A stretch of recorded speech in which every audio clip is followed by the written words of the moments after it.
Today on the channel, old school throwback Jakks Ruthless Aggression unboxing. Back to Ruthless Aggression Series 39 with Matt Sydal, Evan Bourne, and Rey Mysterio.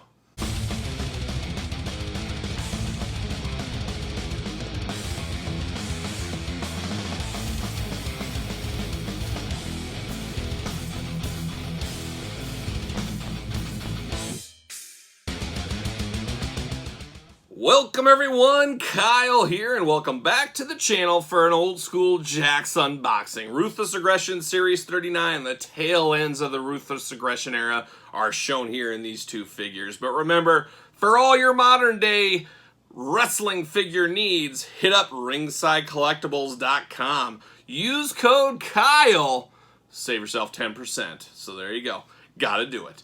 Alright, so we got Rey Mysterio, we got Evan Bourne, old Matt Sydal. Two figures that are actually alright figures.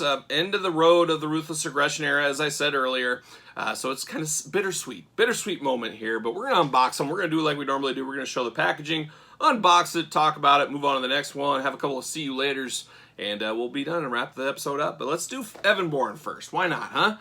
Old Evan Bourne. Chase title belt series. You guys may remember AEW, which is kind of the little son to Jakks, I guess we'd say. Kind of the carrying on the tradition, maybe? I don't know.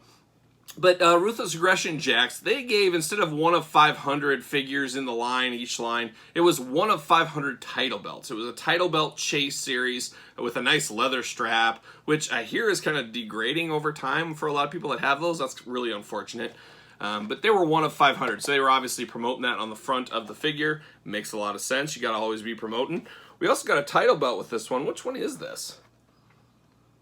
World Champion. I'm trying to see, gosh, these Jakks belts, I absolutely hated them. You could never tell on the front, outside of a few. It almost looks like the ECW title, but it's not. That's what I thought it was at first. It just says World Champion, but boy, I can't get in there enough to see. I guess it's just the traditional, boy, I don't know, it's bad. But what did do a good title belt for Jakks was the Jakks Deluxe Aggression line, or I should say Deluxe Classic Aggression line. Those stand up today to be my favorite title belts that have ever came over anything Mattel, anything else. These Jakks regular Ruthless Aggression style, just absolutely hot garbage. I am not a fan of those at all. But they do have the 1 of 500 series, like I said, so you might get an Evan Bourne with that title randomly, which, what does that mean? Does anybody really want that? I'd much rather have a 1 of 500 action figure variant. That just speaks to most collectors a lot more. But it was something different. Jakks was always an innovator, trying new things that others were not. So I guess we got to give him a little bit of props there. This is an interesting package too. Whenever I see this packaging, it just screams end of day Jakks. These were everywhere, and you know, just really, it was what it was. What year was this? 2009. So this is right at the end. As we all know, Mattel lost the license in 2010. I believe there was 41 series off the top of my head of Ruthless Aggression. So we were right down to the end, and the end was, you know, pretty much a whimper for the most part. But I do like this Evan Bourne. I always thought the blue on this one really pops. So let's look at the packaging, and then we'll open it up. So there it is. You got a little glamour shot of old Evan there. You got his name on the side. Really pops on the blue, like I said. Ruthless Aggression up top, WWE logo, Series 39. You got title belt, then there's the Chase title sticker. So if you're out there looking for it, I absolutely never came across a title belt 1 of 500. Let me know in the comments if you ever did, but you guys know how much I'm in stores. Never saw one. It's just very strange. There's the whole lineup on the back, of course. We got the Rey Mysterio, which we got right here. We got Jeff Hardy, Ted DiBiase, Vladimir Kozlov, Mark Henry, and then, of course, yeah, Evan Bourne. So, very interesting lineup there. A varied lineup. Jeff Hardy and Rey being the heavy hitters there. I always liked that Kozlov figure. DiBiase had a few figures. Ted DiBiase Jr. We'll talk about him in the classic lineup. Was tag team set with his dad. Ages 8 and up, of course. All right, let's open it up. See what's doing here. Bust it out. See you later. Oh, yeah, I like this one. There's the old plastic prison shot. Blue is my favorite color. It's funny, as a kid, I always liked green and then black, and now I've kind of went to blue as my favorite color, so I don't know. Just the way things go. See you later up high. Totally tight joints. Gotta love that. Evan Bourne, though, always was a little long. I always thought his figures were a little too tall. Jakks, you know, they get a hard time a lot about sizing and everybody being giants, and he is definitely one of those guys that is a bit of a giant out there. Very interesting to just paint it on that tape, which I guess what else they're going to do? They're not going to go soft goods for it. I like that they got the Bourne on his butt there. They got the peace sign on the legs. This is a very solid paint job on this figure. All in all, you guys know, I'm sure you see it online all the time, Jakks gets a very hard time. Oh, that's so Jakks, which I think it's fair in some instances, but as a whole, it is not. Jakks did so much for modern day figures. They set the precedent. They got us from the old days to the new days, the big technology. They were that bridge in between. There's always got to be building blocks, and they really fired it up and moved the needle a lot more than a lot of companies have. I don't know if you can say the AEW Jazzwares figures that are out right now, have they moved the needle to a huge amount from Mattel? I don't think they have. Some people like them better. They do got a very similar body style, similar thought process, similar everything. But go from your Titantron figures to this, that's a heck of a difference. That's a big jump. That's a big change in figures, and a very successful line, as we all know, the Ruthless Aggression era. Get me off my soapbox. But I like this one.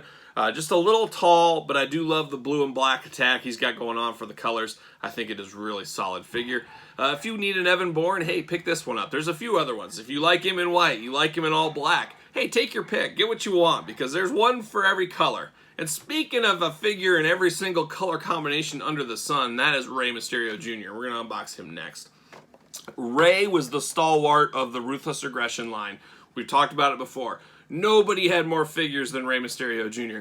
Unimaginable how many figures he had, but we say it on the channel all the time. What do the kids want? What do people want? What does Kyle want? Hey, I want big figures. I want masked figures. I want face-painted figures. Well, he is a masked figure, masked wrestler. Probably the most, I don't know if you could argue, probably the most famous masked wrestler of all time. He has to be, I think. The most popular, definitely sold the most merchandise. Action figures alone. So Rey definitely deserved to be in this line. Some might say they made too many. I might say that, but very cool. And we got Rey in his Lakers colors. Apparently he was repping the Los Angeles Lakers. Huge Magic Johnson fan. But I heard his favorite was actually Kurt Rambis. He loved Kurt Rambis back in the day. I heard Rey as a little kid even wore the big goggles like Kurt Rambis just around the house because he wanted to be Kurt Rambis. But he just wasn't tall enough. But he wanted to be a high flyer, and that's what he happened, and he became a wrestling high flyer. That story may or may not be true, but somebody can fact check that if they wish. Very similar packaging to our old pal Evan Bourne, as you guys know. You got Rey on the side, Rey Mysterio. You got the glamour shot, figure, title belt, Series 39, Ruthless Aggression, WWE. And then you got the same heavy hitter lineup on the back. And there they are.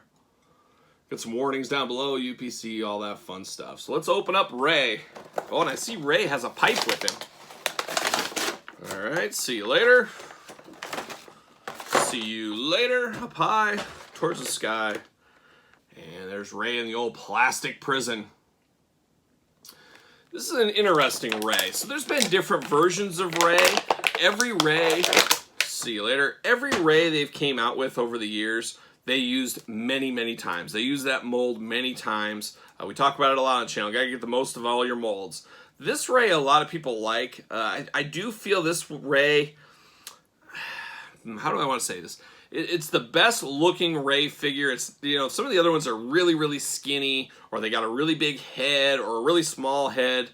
This one got the smallness of Rey pretty good. You compare that next to Evan Bourne, that seems about right. Only issue I have with this Rey is it seems like he's too thick. Yeah, he did thicken up a bit, but I feel like it's a little too thick. When you compare it to like Evan Bourne, who is skinny, obviously, a skinnier guy. I don't know, he's got about as much body fat as a cobra, I think, old Evan Bourne. But this Rey just always seemed a little bit big. Just a little bigger than they need to be, but I thought they got on the right track with Rey. And maybe if Ruthless Aggression line would have went more series down the line, they would have improved and got us a little bit closer to reality Rey. But I definitely do not hate this one. Like I said, you can get this Rey in every color under the sun, basically. I'm sure they use this at least 5 or 6 times. Very tight joints on this one. So tight I can't even bend the knee. There it is. I don't see any paint application issues. Well, I did scratch it up a little bit in the joint when I opened it. But that's just being locked in place for 11, 12 years, whatever it's been at this point. The tattoo work is fairly good. All of his tattoos are there, at least all the tattoos at the time, which is pretty cool. Not super colorful tattoos. Jakks wasn't doing a ton of that at the time. They were dabbling, but it is what it is. He does come with this trusty pipe. I believe he did pick this up in the Staples Center at a game back in the day, and he had actually, oh, I see it now, he has Kurt Rambis' autograph on this pipe, and like we talked about earlier, huge Kurt Rambis fan, Rey Mysterio. It seems very strange, you know, it would be a great buddy cop show with Rey Mysterio and Kurt Rambis just ruling the streets of LA, using their Laker and wrestling superstardom to catch the bad guys. It writes itself, really, at this point, but there it is. A little flashback to old Ruthless Aggression Series 39. You guys know me. I got a soft spot for the Ruthless Aggression line. We got a lot more of these unboxings to go over the years. I got a whole stockpile of these I got to open up one of these days. And we'll do it, and we'll film it, and we'll talk about it. But you guys in the comments, tell me your thoughts on these. Were you in on Series 39? Were you out? Were you not collecting Jakks? Was this before your time? You guys let me know in the comments your thoughts. Don't forget to like the video. Don't forget to subscribe to the channel. As you guys know, we got videos every single day, so make sure you subscribe and follow along. And for Evan Bourne and Rey Mysterio, I'm Kyle. I'll see you guys all real soon.